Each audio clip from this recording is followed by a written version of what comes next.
Hace muchos años, cuando comencé a estudiar las emociones negativas, el punto más crítico que descubrí fue que no se puede hacer ningún progreso hacia la salud, la felicidad, el amor y el cumplimiento del potencial mientras se insista en mantener intactas las emociones negativas. Y lo único bueno de las emociones negativas, si es que tienen algo de bueno, es que las emociones negativas no son permanentes. Lo dice hasta Sigmund Freud, no hay un lugar permanente para las emociones negativas en el subconsciente. En otras palabras, son visitantes indeseados. Son hábitos negativos o patrones de respuesta negativos que pueden eliminarse, y el punto inicial para eliminarlos es entender de dónde vinieron y entender cuáles fueron los factores causales, volviendo a la niñez temprana, que desencadenó el desarrollo de las emociones negativas y nos han dado como adultos una predisposición a ser negativos de una u otra forma. La crítica destructiva es el gran destructor. La crítica destructiva destruye a las personas en su interior y las deja caminando en círculos por fuera. Muchas personalidades han sido minadas y destruidas, mucha autoestima ha sido puesta de lado como resultado de la crítica destructiva más que cualquier otra cosa que podamos imaginar.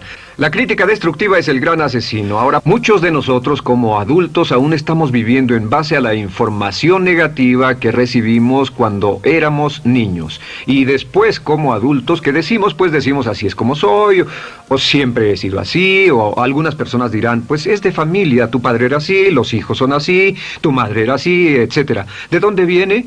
Nada de estas cosas es de familia. Por ejemplo, cuando estaba creciendo, mis padres habían sufrido la depresión y la depresión les produjo un impacto enorme. Y cuando hablábamos de comprar algo, lo recuerdo muy bien, mis padres se ponían muy tensos y decían, no podemos pagarlo, no podemos pagarlo, no podemos pagarlo, no podemos pagarlo. Tenían una mentalidad de carencia, esta mentalidad de no podemos pagarlo toda su vida. Y luego yo crecí y aunque nunca he experimentado la depresión, y la mayoría de ustedes, 10, 20, 30, 40 años después, aún estamos diciendo, no puedo pagarlo, no puedo pagarlo, no puedo pagarlo. Aún tomamos como base esas frases críticas, esas frases emocionales que usaban nuestros padres. Tal vez sus padres les decían, como mi padre me decía a mí una y otra vez, nunca acabas lo que empiezas, nunca acabas lo que empiezas. Nunca acabas lo que empiezas. Eres un flojo, nunca acabas lo que empiezas. Y cuando fui adulto tuve muchos problemas para acabar lo que empezaba. Al acercarme al final de la tarea, comenzaba a sentirme ansioso y buscaba cualquier excusa por posponerla o retrasarla. El segundo factor que nos predispone a emociones negativas es la falta de amor. Existe una relación de 1 a 1 entre la cantidad de amor, la calidad de amor y una personalidad sana. Ese amor negado o la privación de amor es la causa clave de la infelicidad, la negatividad y la enfermedad mental en los adultos. Recuerden, nunca le podrán dar más amor a otros que el que sienten por sí mismos. Si no se aman a sí mismos, no pueden amar a sus hijos. Si tienen un poco de amor por sí mismos, deben difundirlo en sus hijos. Si sentimos que no valemos mucho o que no valemos nada. Y un sentimiento de culpa nos lleva a un sentimiento de falta de mérito, falta de valor y culpa. Y esa culpa, ese sentimiento de falta de mérito, es el mayor problema del siglo XX, la principal fuente de enfermedad mental. Es la fuente principal de los problemas en las relaciones, la fuente principal de enfermedad psicosomática, la fuente principal de la mayoría de los problemas que afectan a nuestra sociedad. Es el profundo sentimiento de culpa y falta de mérito que se expresa o se esconde en los pensamientos o en la actitud: no valgo suficiente, no valgo suficiente. No valgo suficiente. Ya hablamos de la autoestima y de lo importante que es. La autoestima significa me quiero mucho, me quiero mucho, me quiero mucho, me quiero mucho. Las personas que han sido criadas con críticas destructivas durante su vida no solo no se agradan a sí mismas, no sienten que sean lo bastante buenas para nadie. Y en muchos casos están llenos de odio por sí mismos. Se odian a sí mismos, se autocondenan o se detestan. Y verán que esto sale en sus conversaciones y sale en sus relaciones con otras personas. Las personas que no se quieren a sí mismas, aunque quieran tener buenas relaciones, simplemente no son capaces de ello. Las personas que piensan que no son buenas para nada siempre lo hacen aflorar, siempre será un problema. Ahora, ¿cuál es la razón principal de la culpa? ¿De dónde viene la culpa? La culpa viene de 3 fuentes negativas: padres negativos, influencias negativas o religión negativa. Una de las 3. Cualquiera de estas 3 usa la culpa. De la culpa se valen y aprovechan, en especial los padres y las organizaciones religiosas, Por dos razones. Una es el castigo. La culpa se usa para castigarnos. Nuestros padres nos hacen sentir mal castigándonos físicamente o sermoneándonos o regañándonos. Y el castigo es una forma muy eficaz de irnos conformando o de conseguir que hagamos lo que los demás quieren. La segunda razón por la que se usa la culpa cuando se practica en forma consciente, y algunas organizaciones la practican así, es para tener más control emocional en especial, porque se puede controlar a una persona emocionalmente con culpa y manipular su comportamiento. Y la culpa es un estándar. ¿Por qué se usa tan comúnmente? Pues primero que nada porque casi todos nosotros la tenemos en mayor o menor grado. Y número dos, es fácil. La culpa es fácil. ¿Por qué nuestros padres la usan con nosotros? ¿Por qué nuestras madres la usan con nosotros? Nuestras madres pueden controlarnos con la culpa en un cuarto repleto. Nuestra madre puede controlarnos a miles de kilómetros por teléfono. Los padres usan la culpa en sus hijos porque sus padres usaban la culpa en ellos y así sucesivamente. Es lo más fácil. No existe un esfuerzo físico. Puede hacerse con una mirada o de reojo o una palabra. Ya sabe que las personas siempre buscan lo más fácil. Esté alerta. Ustedes han sido criados en un ambiente donde se les ha hecho sentir culpa. Debemos entender que la culpa es como una letrina o bacterias emocionales negativas que se colocan en la raíz de su psique o su subconsciente y activan todas las demás emociones negativas: furia, odio, envidia, resentimiento, frustración y duda, temor, etcétera. Las crea y las activa a todas, y la forma para en realidad deshacerse del centro es exorcizarlo, extirparlo. Manifestación adulta de la culpa. ¿Puede saber, probándose a sí mismo, cuánto de esto tiene? La manifestación adulta de la culpa es que tiene sentimientos de inferioridad, sentimientos de inadaptabilidad y de no merecer las cosas. No siente que merezca que le pasen cosas buenas.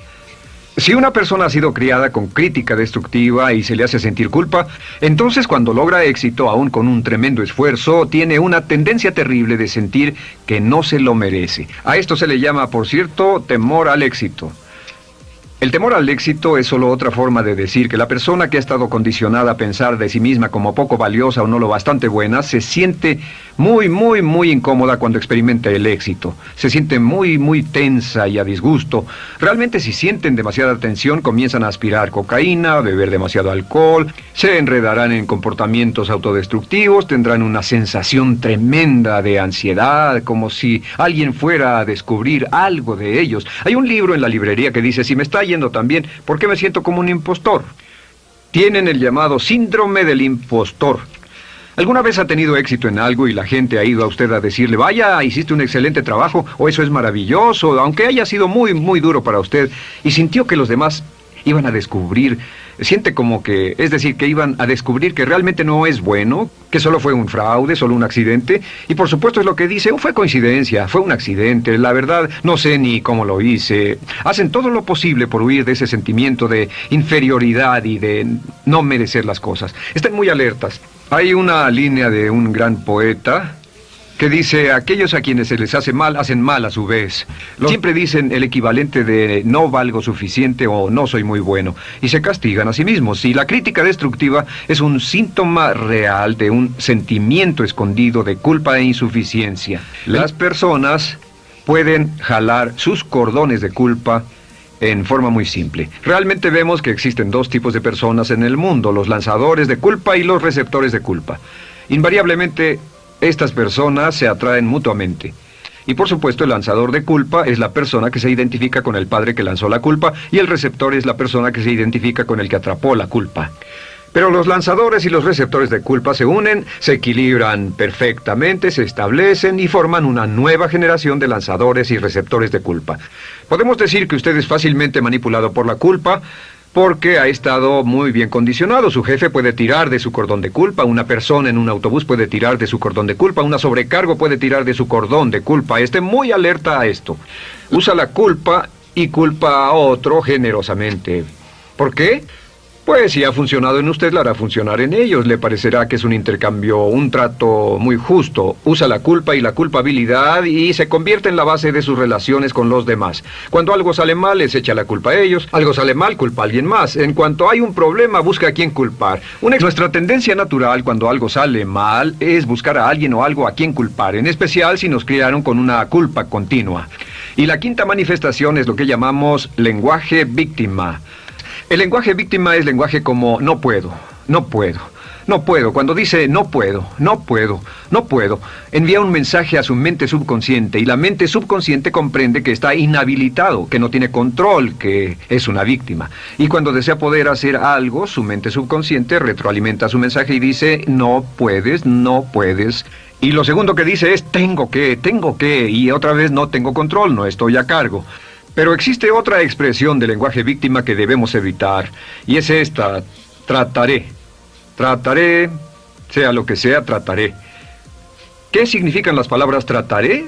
Pues déjenme decirles qué significan. Significan voy a fracasar y lo digo anticipadamente para que no me vengan con represalias. En otras palabras, dice trataré de llegar a tiempo, pero lo que está diciendo es tal vez llegue tarde y no pueden reclamarme porque dije que trataría. Cuando una persona dice trataré, está disculpando su fracaso por anticipado. Si fuera al doctor y el doctor lo examinara, lo auscultara y le dijera, pues está en pésimas condiciones, tendremos que intervenir, debemos llevarlo al hospital ahora mismo, me sorprende que haya llegado aquí, usted dirá, bueno doctor, espero que haga un buen trabajo. Y él dice, trataré. Otro juego de palabras que no debe usar. Por cierto, con respecto a trataré, lo que debe decir es lo haré o no lo haré, no trataré. Si alguna vez en nuestro negocio, tenemos un negocio muy activo, si llamamos a alguien y le pedimos alguna cosa o algún trabajo y dice trataré de conseguirlo para el viernes o trataré de terminarlo a tiempo, al instante sabemos que lo que quiere decir es que quiere sentirse libre, no comprometerse. Así que nunca dejamos que nadie se vaya con un trataré, debe ser hecho o no, y queremos obtener una seguridad. Si hace falta, nosotros lo hacemos. Cuando dicen trataré, lo que están haciendo es que se están lavando las manos. Esté alerta, la otra palabra es desearía. Dicen que un deseo es una esperanza o una meta sin energía detrás. Desearía. ¿Qué significa un deseo? Desearía significa que me gustaría tener algo, pero sé que nunca lo podré tener. Cuando dice, desearía bajar de peso, ¿qué significa? Las palabras no dichas son, pero sé que no puedo. ¿Por qué no? Por las excusas que tiene y el metabolismo que tiene y los problemas, etcétera. Siempre hay razones por qué debe salir, etcétera. Desearía dejar de fumar, desearía estar en forma. Desearía, desearía, desearía. Cuando usa la palabra desearía, le muestra al subconsciente que esto es algo que no cree que le sea posible lograr o adquirir. Entonces el subconsciente descarta completamente esto como meta y no le da energía, ni motivación, ni impulso, ni deseo de lograrlo. Así que esté muy alerta al lenguaje víctima. Esté alerta a la expresión sí, pero. O lo haría, sí, pero. Alguien le dice, haga esto, y usted dice, sí, pero. La palabra pero, por cierto, es el gran borrador. Si una persona le dice, podría incrementar sus ingresos o incrementar su rendimiento, ser una persona mejor o más feliz o bajar de peso o lo que sea, no importa. Y usted dice, sí, pero. Lo que está diciendo es que está borrando toda la aseveración que ha dicho antes. Manda un mensaje a su subconsciente que dice, no hay posibilidad. Y no hace esfuerzo, no otorga energía, no ejerce capacidad alguna hacia el logro de esa meta. Y las personas que han sido criadas con culpa tienen 5 cualidades o 5 manifestaciones de adultos. Una es que se sienten inferiores, se sienten inadecuadas, sienten que no merecen que les pasen cosas buenas. Estén muy alertas a eso. El número 2... se autocompadecen continuamente, usan la autocrítica destructiva. El número 3, usan la culpa y la culpabilidad en ellos y en otros. El número 4, son manipuladas por la culpa. Y número 5, usan lenguaje víctima. Así que, ¿cómo nos deshacemos de la culpa?